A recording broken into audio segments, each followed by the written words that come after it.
ദൈവനാമത്തിന് മഹത്വം ഉണ്ടാക്കട്ടെ. അനുഗ്രഹിക്കപ്പെട്ട നല്ലൊരു ദിവസം അവിടെ കർത്താവ് നമുക്ക് ഒരുക്കി തന്നിരിക്കുകയാണ്. ഈ പ്രഭാതത്തിൽ കർത്താവിന് എന്താണ് നമ്മളോട് സംസാരിക്കാനുള്ളത് നമുക്ക് നോക്കാം.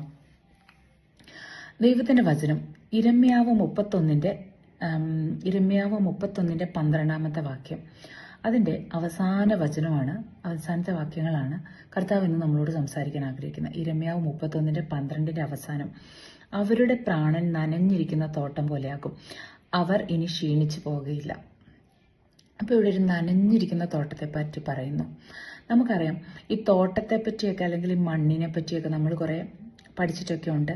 അപ്പോൾ മണ്ണ് എന്ന് പറയുമ്പം അതിനെന്താവശ്യമാണ്? വെള്ളം ആവശ്യമാണ്. വെള്ളം ഉണ്ടെങ്കിൽ മാത്രമേ അതിലൊരു ഫലം കാണാൻ നമുക്ക് കഴിയത്തുള്ളൂ. ഒരു ചെടി നട്ട് കഴിഞ്ഞാൽ അല്ലെങ്കിൽ എന്തിനും എന്ത് വേണം, അത് ഒരു നനഞ്ഞിരിക്കുന്ന ഒരു അനുഭവം മണ്ണിന് വേണം. നനഞ്ഞിരിക്കുന്ന ഒരു അനുഭവത്തിൽ എന്ത് നമുക്ക് നോക്കുവാണെങ്കിൽ നല്ല ചെടികളുണ്ടാകും, പൂക്കളുണ്ടാകും, ചെടികൾ കായ്ക്കും. പിന്നെ നമ്മൾ നോക്കുവാണെങ്കിൽ പലതരം ജീവികൾ അവിടെ വളരുന്നതായിട്ട് കാണാം. അങ്ങനെ ഫലഭൂഷ്ടമായ മണ്ണ് എന്ന് പറയുമ്പോൾ എന്തായിരിക്കും? ഒരു നനവിൻ്റെ അനുഭവം ഉണ്ടായിരിക്കണം. ഇവിടെ നമ്മളോട് പറയുകയാണ്, നിങ്ങൾ എന്താണ്? നിങ്ങളുടെ പ്രാണൻ നനഞ്ഞിരിക്കുന്ന തോട്ടം പോലെയാകും. അപ്പോൾ ഡ്രൈ ആയിട്ടുള്ള ഒരു ലാൻഡിൽ പ്രത്യേകിച്ചൊരു നന്മയും നമുക്ക് കാണാനുണ്ടാവില്ല.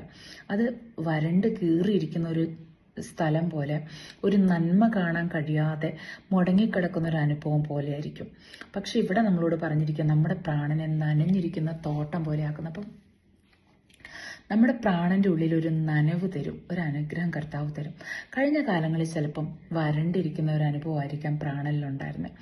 ഒരു സന്തോഷം അനുഭവിക്കാൻ കഴിയുന്നില്ല, ഒരു നന്മ അനുഭവിക്കാൻ കഴിയുന്നില്ല, എപ്പോഴും ഒരു പ്രതിസന്ധികളിലൂടെ, ഒരു പ്രയാസത്തിലൂടെ, ഒരു ഡ്രൈനെസ് പോലെ എന്ന് പറഞ്ഞാൽ ജീവിതത്തിൽ ഒരു സന്തോഷം അനുഭവിക്കാൻ കഴിയുന്നില്ല എന്ന അനുഭവത്തിൽ നിന്ന് കർത്താവ് നമ്മളോട് പറയാം, ഇനി എന്താണ്? ഒരു നനഞ്ഞ അനുഭവത്തിലേക്ക് നമ്മളെ മാറ്റുവാണ്. അപ്പോൾ എന്ത് പറ്റും? നമ്മുടെ ജീവിതത്തിൽ പലവിധമായ നന്മകൾ നമുക്ക് അനുഭവിക്കാൻ കഴിയും.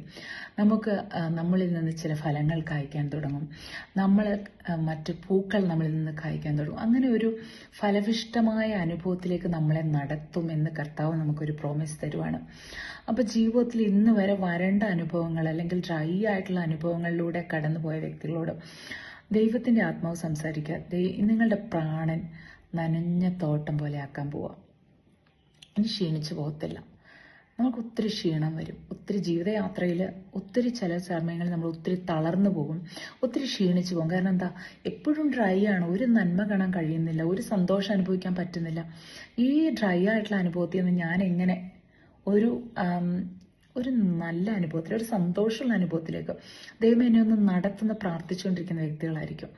കർത്താവെ, കഴിഞ്ഞ കാലങ്ങളായിട്ടല്ല ഈ വരണ്ട അനുഭവം ഇങ്ങനെ ജീവിതത്തിൽ ഉണ്ടായിക്കൊണ്ടിരിക്കുന്നത് കൊണ്ട് ഒരു സന്തോഷം കിട്ടാതെ ഞാൻ വളരെ പ്രതിസന്ധിയിലായിരിക്കും ദൈവമേ എന്ന് പറഞ്ഞ് കരയുന്ന വ്യക്തികളോട് ദൈവത്തിന്റെ ആത്മാ പറയുന്നത്, നിങ്ങളുടെ പ്രാണൻ ഇനി നനഞ്ഞ തോട്ടം പോലെ ആക്കാൻ പോവാം. അപ്പോൾ എന്താ? നിങ്ങൾക്ക് ഒത്തിരി സന്തോഷം, ഒത്തിരി നന്മകളൊക്കെ അനുഭവിക്കാൻ കഴിയും.